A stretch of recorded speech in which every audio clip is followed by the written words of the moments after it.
Multiplication table, 1's and 2's. It is very important to memorize the multiplication table. Knowing the multiplication table, also called times table, will greatly aid you in doing both multiplication and division. A memorization tip for the 1's. 1 times any number always equals that same number. This is also called the identity property of multiplication. Multiplying by zeros.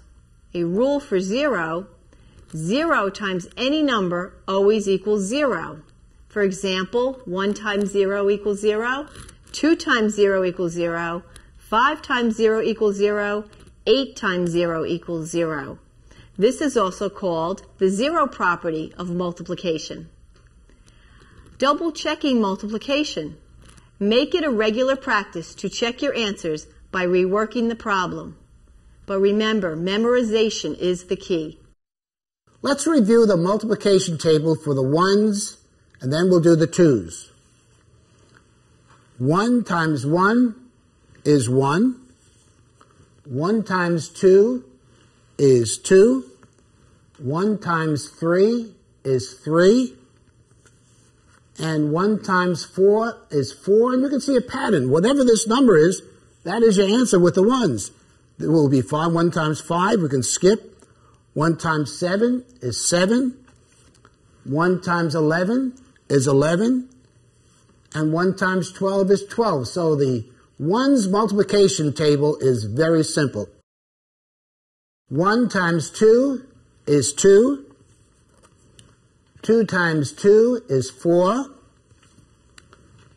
2 times 3 is 6. 2 times 4 is 8. 2 times 5 is 10. 2 times 6 is 12. 2 times 7 is 14. 2 times 8 is 16. 2 times 9 is 18. 2 times 10 is 20. 2 times 11 is 22. And 2 times 12 is 24.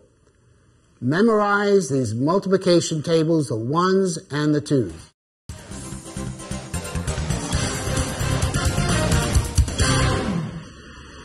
This is the Fulton Fish Market in New York City. Get ready to count how many times this man removes 2 lobsters from the scale. 1, 2, 3, 4, 5. Let's do the math. The man removed 2 lobsters 5 times. That's 1, 2, 3, 4, 5. Can you add them together?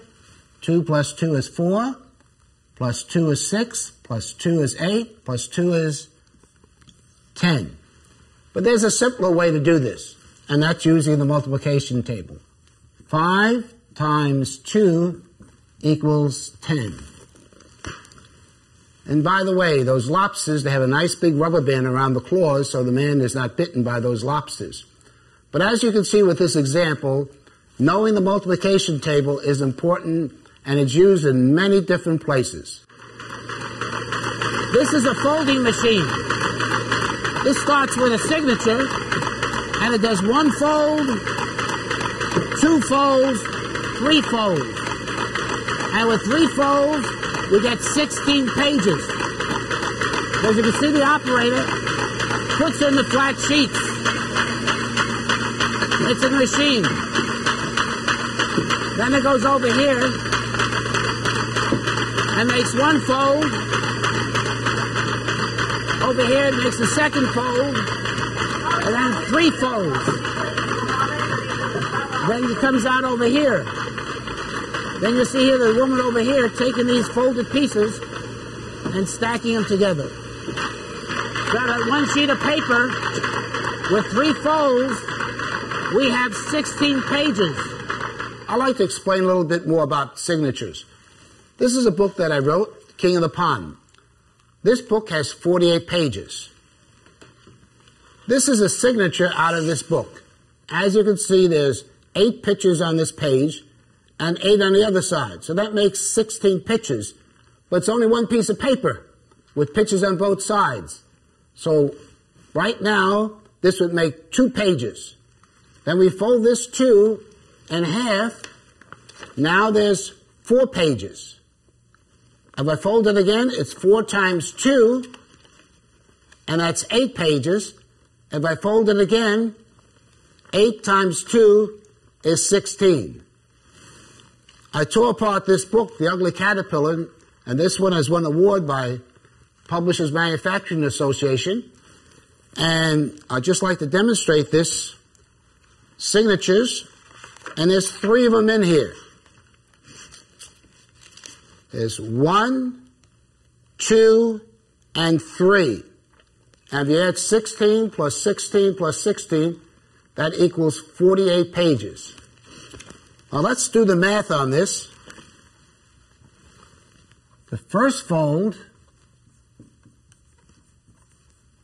remember, there were 2 pictures on one sheet of paper, and you fold it in half, times 2 equals 4. So we have 4 pages now. The second fold,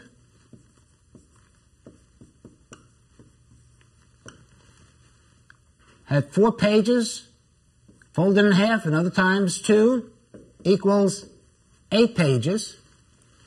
And for the third fold,